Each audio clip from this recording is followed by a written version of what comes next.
नहीं रे, हो गया अब काम कर देंगे, छोड़ के गलत कर दिया, अब गलत काम कर देंगे। नदी में लाइट से सारी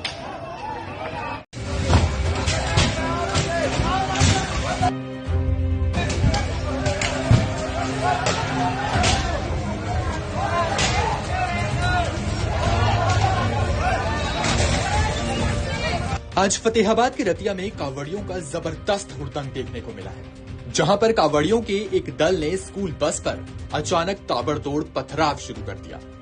इस दौरान स्कूल बस के शीशों को ईंटों से तोड़फोड़ कर दिया और वहीं रास्ते में जो भी आया उस पर पथराव किया, जिसके चलते मौके पर भगदड़ मच गई।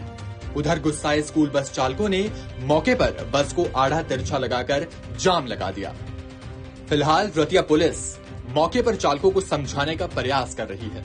बताया जा रहा है कि जिस दौरान ये घटना हुई उस समय स्कूल बस में कोई भी बच्चा मौजूद नहीं था।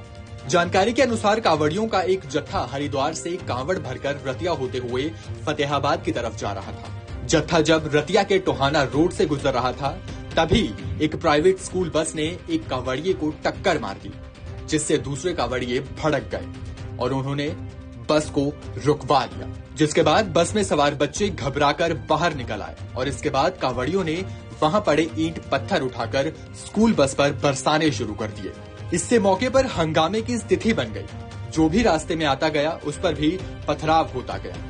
हालांकि किसी को चोट लगने की खबर नहीं है, लेकिन इसके बाद कांवड़िए आगे रवाना हो गए।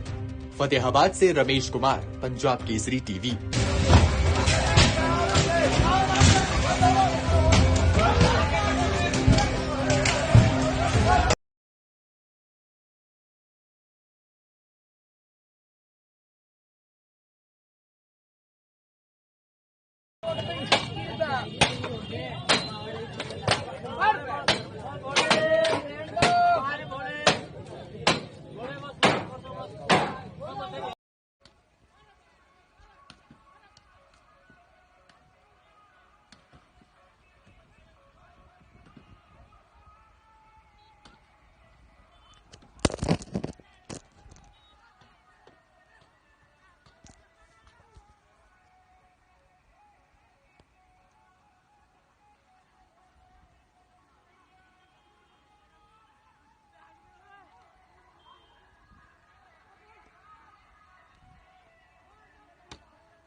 मार्ग पे फलों के ठेले पे एक लिस्ट लगवाई गई है उनके नामों की। किस तरह का ये निर्देश दिया गया है?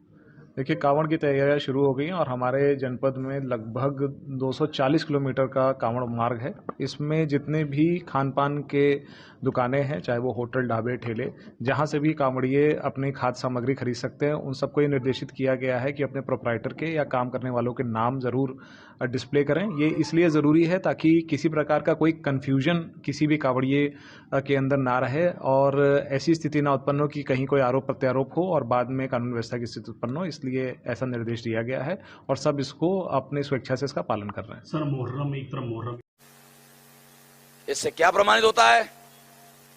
इससे प्रमाणित होता है कि अगर इस देश में अनुसूचित जाति, जनजाति, अदर बैकवर्ड क्लासेस के लोगों को हिंदू बनाना है तो हिंदू बनाने के लिए फसाद करवाना जरूरी है। ध्यान रखना,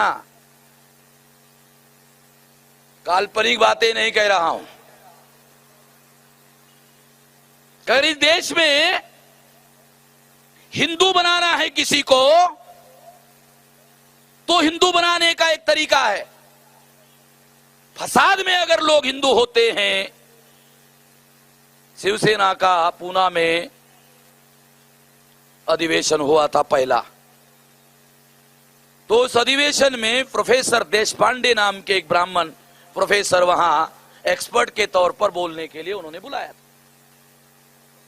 तो उन्होंने अपने भाषण में एक सिद्धांत बताया। क्या सिद्धांत बताया? कि हिंदुओं की जागृति प्रतिक्रिया से होती है। हिंदुओं की जागृति प्रतिक्रिया से होती है। मगर उसने सिद्धांत आधा बताया, पूरा नहीं बताया। मैं बता देता हूं पूरा, क्योंकि आधा खतरनाक होता है, इसलिए पूरा बताना जरूरी है। हिंदुओं की जागृति प्रतिक्रिया से होती है और प्रतिक्रिया फसाद से होती है। अब हो गया पूरा। हिंदुओं की जागृति प्रतिक्रिया से होती है। अगर हिंदुओं में हिंदू की जागृति निर्माण करनी है तो देशपांडे का कहना है प्रतिक्रिया निर्माण करनी होगी।